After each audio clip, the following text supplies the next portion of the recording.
Hello, YouTube. It's me, John Avenger. I've finally come back. I took a long hiatus. I'm back on YouTube and I'm going to do another review with movies in different terrains month.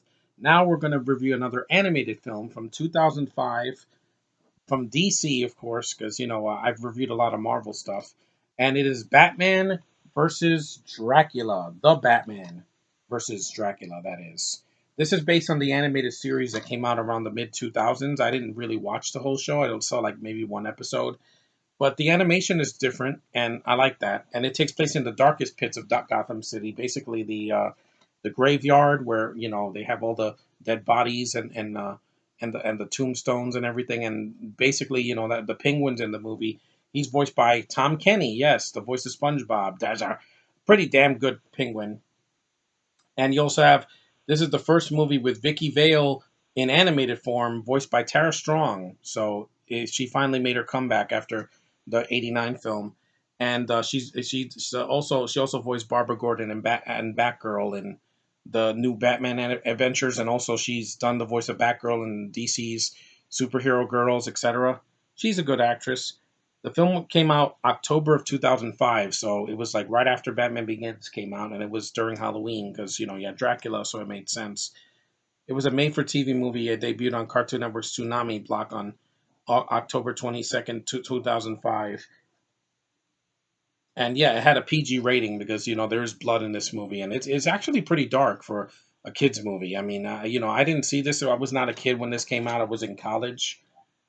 This one I saw as a kid, the Batman Superman movie, but this one I saw it last December when I was sick. So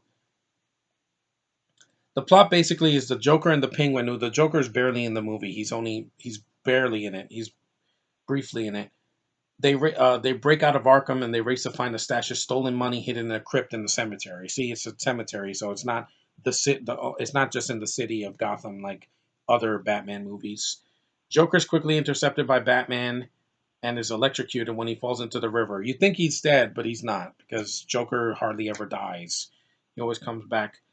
Later, blood on his hands drips on the corpse's heart, which brings it to life. It is none other than the vampire king Dracula, his body having been moved from Transylvania to Gotham City after his death.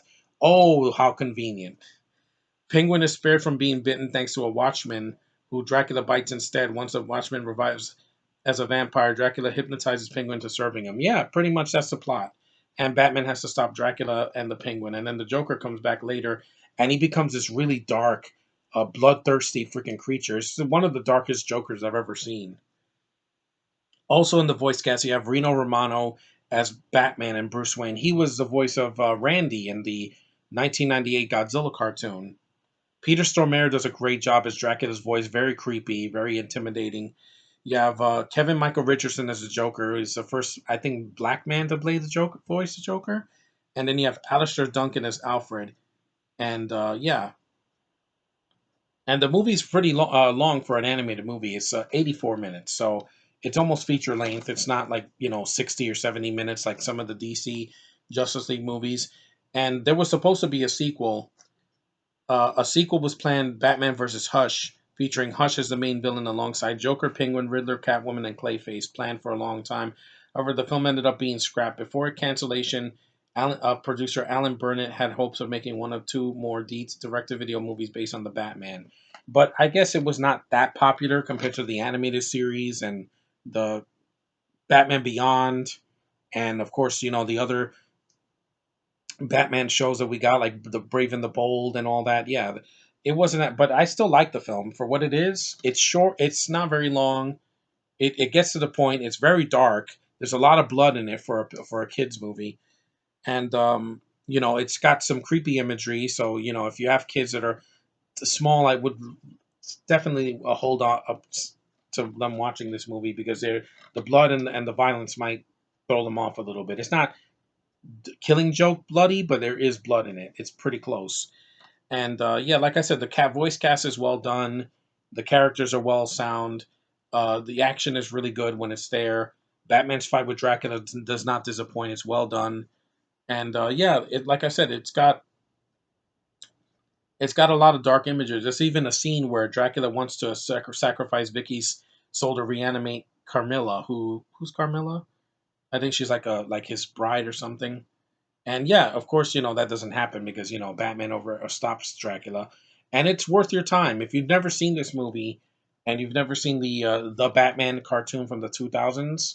It's worth your time. I'd never seen the cartoon all the way through, so I saw like one or two episodes. I didn't like Joker's design here though.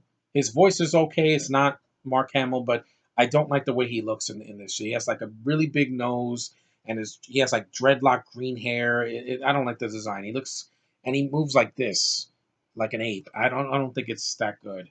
I don't think his design is really good. It's not on the cover, but I don't like Joker's design here. Penguin is fine. He has a glass eye and he has a long nose and he has like orange hair. It's fine with me, but I don't like Joker's design here. I think it's one of the weakest designs of the Joker, besides the Jared Leto version, which is the one of the worst live action interpretations of the Joker I've ever seen.